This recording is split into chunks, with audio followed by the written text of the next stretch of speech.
How water company fat cats are washing Britain's money down the drain while lining their pockets, and playing into Jeremy Corbyn's hands. The £58 million handed to the chief executives of Britain's biggest water companies in the past 5 years must rank among the most moronic acts of corporate largesse in recent memory. This new figure relates to 9 bloated fat cats who are swimming in it while many of their businesses dodge taxes and leave homeowners to face endless bill hikes, dreadful customer service and regular leaks of billions of gallons of water and toxic waste. This unfettered profligacy plays straight into the hands of the Corbynistas who are hell-bent on renationalizing Britain's water supply. Among the most egregious examples of excess revealed by the Mail this week, the boss of Severn-Trent Water, 42-year-old Cambridge graduate Liv Garfield, collected £2.45 million in 2017 alone. That took her total pay since 2014 to £7 million. Close behind were 61-year-old Steve Mogford, boss of United Utilities, who earned £2.3 million last year, and an astonishing £12 million since 2013, and Peter Simpson, the 51-year-old chief executive at Anglian Water, who pocketed £1.5 million in 2016-17. The list of lavish pay and perks goes on in much the same vein, and gives a deeply ironic new meaning to the phrase "soak the rich." Were these men and women doing an admirable job, running companies that offered a reliable supply of water to our homes at a reasonable price, homeowners might be tempted to leave them to it. That's what capitalism is all about, rewarding those who work hard and bring unique skills to their role. A cafe has introduced an environmentally friendly way to drink its milkshakes, straws made of pasta. Shakes Ice Cream Cafe in Stockton-on-Tees, CO Durham, is using hollow spaghetti straws instead of plastic ones. Karen Watson, 51, who works at the shop, said, "They work and they help the environment. It's amazing. The straws are biodegradable, so they decompose, pose no threat to animals, and do not need to be recycled. They don't go mushy or affect the taste of the drinks." But these water companies have existed as private entities since Margaret Thatcher's reforms in 1989, and after all this time they still seem incapable of doing the job they were created to perform. Over the past 29 years, the average water bill has risen from £285 to £405.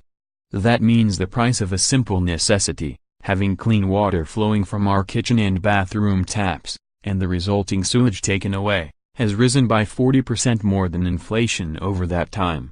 In a bid by these firms to boost profits further, homeowners are being told to install meters to track their usage, and threatened with new water targets to stop Britain running dry, even though 3 billion gallons of drinking water, equal to a fifth of the total pumped into the system, is allowed to spill from leaky pipes every day. One of the latest ploys at Thames Water, whose 59-year-old boss, Steve Robertson, is in line to collect up to £2.1 million this year, is forcing customers to install smart meters that allow the firm to snoop on their customers' activity by the hour. Thames Water says this is a fairer way to pay, giving you control over your use and bills. Of course, there's no way of knowing how this data could be used in the future, but in theory there is nothing to stop a firm introducing penalty charges for having a bath or shower at whatever they deem to be a peak time each day. This, by the way, from a company that has just been ordered to pay out £120 million to compensate customers over poor management of leaks. An investigation by the regulator Ofwat said the firm had failed its customers and breached 2 of its legal responsibilities. Thames Water was also fined £20 million in March last year for dumping 1.4 billion litres of sewage into the Thames between 2012 and 2014. The spillage led to a tide of tampons, condoms and other toxic waste killing hundreds of ducks, swans, geese, fish and birds and making residents ill.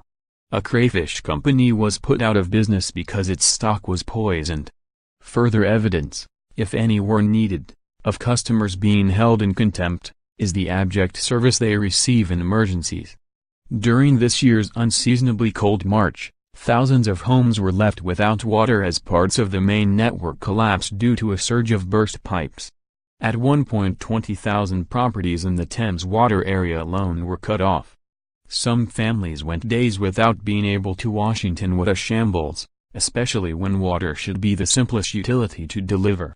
When all we want is water and the taps when we need it, we certainly don't want to have to worry about whether we're being ripped off by firms seemingly motivated by self-enrichment above all else. The irony, of course, is that Mrs. Thatcher's aim in 1989 was to impose private sector discipline on an underfunded industry whose pipes and treatment plants needed updating.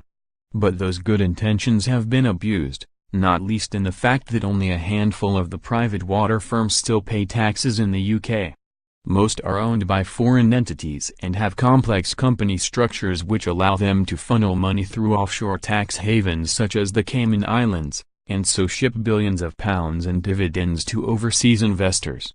Thames Water, for instance, was first bought by the German utility firm RWE, then by Australian investment bank Macquarie, and is now owned by a group of investors who hail from Abu Dhabi, China and Kuwait.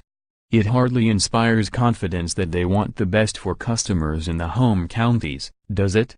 As the Environment Secretary Michael Gove said recently, some companies have been playing the system for the benefit of wealthy managers and owners at the expense of consumers and the environment. While there's no doubt that since privatization the level of investment in the pipes and treatment work that underlie our water supply has gone up immeasurably, much more could have been done if these companies were run for the full benefit of the public. If Mrs. Thatcher could see how much the people in charge are creaming off at our expense, she'd be turning in her grave.